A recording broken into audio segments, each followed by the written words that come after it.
കാലാകാലങ്ങളായി മലയാള സിനിമയുടെ ഭാഗമായിട്ടുള്ള നടിയാണ് ശാന്തി കൃഷ്ണ.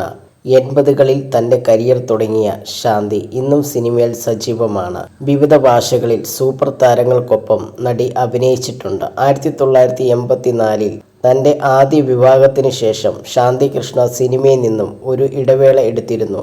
1991-ൽ നയം വ്യക്തമാക്കുന്നു എന്ന മമ്മൂട്ടി ചിത്രത്തിലൂടെയാണ് നടി വീണ്ടും സിനിമയിലേക്ക് തിരിച്ചു വരുന്നത്. ഇപ്പോൾ മൈൽസ്റ്റോൺ മേക്കേഴ്സിന് നൽകിയ അഭിമുഖത്തിൽ മമ്മൂട്ടി നിർബന്ധിച്ചില്ലായിരുന്നെങ്കിൽ ഒരു സമയത്ത് സിനിമയിലേക്ക് തിരിച്ചുവരവ് നടത്തില്ലായിരുന്നു എന്നത് സത്യമാണോ എന്ന ചോദ്യത്തിന് അതെ, ശരിയാണെന്ന് പറയുകയാണ് ശാന്തി കൃഷ്ണ.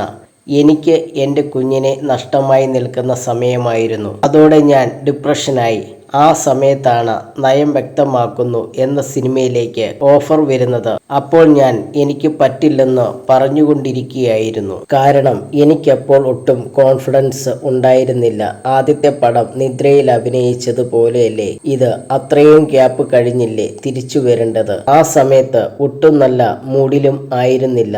ഡിപ്രഷനിൽ ഇരിക്കുന്ന സമയം കൂടിയാണ്, ശാന്തി കൃഷ്ണ പറഞ്ഞു. ആ അവസ്ഥയിൽ പെട്ടെന്ന് കയറി തന്നോട് അഭിനയിക്കാൻ പറയുമ്പോൾ എന്തിനാണ് അത്രയും നല്ല കഥാപാത്രത്തെ നശിപ്പിക്കുന്നത് എന്ന തോന്നലായിരുന്നു നടിയുടെ മനസ്സിൽ ഉണ്ടായിരുന്നത്. പക്ഷേ ചുറ്റും ഉള്ളവർക്ക് ശാന്തി കൃഷ്ണ തിരിച്ചു വരാനുള്ള കൃത്യസമയമാണ് അന്ന് തോന്നിയിരിക്കും. സെറ്റിൽ വന്ന് നോക്കൂ, ബാക്കി അപ്പോൾ തീരുമാനിക്കാം എന്നായിരുന്നു എല്ലാവരും പറഞ്ഞത്. അങ്ങനെ ഞാൻ അവിടേക്ക് പോവുകയും ആദ്യ ദിവസം തന്നെ വലിയൊരു സീൻ എടുക്കുകയും ചെയ്തു. അത് എന്തുകൊണ്ടോ വർക്കാകുകയും ചെയ്തു.